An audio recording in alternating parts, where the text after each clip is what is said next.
The hardest, most traumatic event that's ever going to happen to you in your life is your greatest gift, only if you let it be. It's where you find your substance. It's where you find your character. It's what you find you made out of.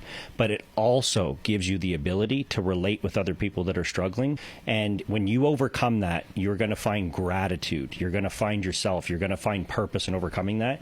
And you're going to become so stoic, so strong, so forged that you're going to be able to help other people. But if you are struggling with something, I want to share my 3 principles that will help you through anything in your life. Yeah. And it's perception, action, and will. And I did not create this. This is from Marcus Aurelius Epictetus. I'm a huge fan of reading Stoicism. If you haven't read Meditations or any Stoic figures books, if you're a young man, even if you're not struggling, just go on Amazon and buy Meditations by Marcus Aurelius, and you can read from thousands of years ago what the most powerful man in the world was thinking about, and it's still relevant to today. So perception, action, and will. This is all you have as a person, women and men. Yeah. So like I could say the most heinous, horrendous things to you, right? But if you don't let it land and you don't react back and give me anger back, did it really make any noise? Did it really have any impact? It really didn't, right? Yeah. You chose to perceive it. Ryan's just upset. He's an angry person. It's okay. I'll just give him love.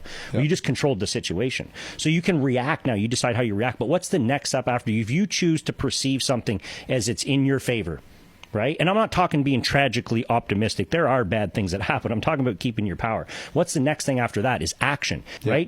I can't force you to do anything that you don't want to do, right? Like the government might try to make you do stuff you don't want to do, but it's up to you to take the action. So, but no one can take that away from you. And then the third thing is the most beautiful thing, and it's the most powerful energy on planet, and that is human will.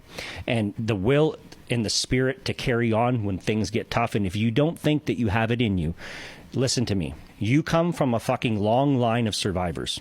You're here. Everybody that came before you survived. And these guys crossed oceans. They crossed mountains. They went through wars. They went through famine. And you're still here living. If you don't think that that DNA exists inside you, you're lost because you haven't got a struggle yet. You haven't found something that pulls it out. And this goes back to why I say that the greatest thing that will ever happen to a man is your darkest moments. It's your struggle. Because in that moment, you realize that you get to control your perception, that no one can take away your ability to take action, and that you have a deep-rooted DNA of will in you to move through anything.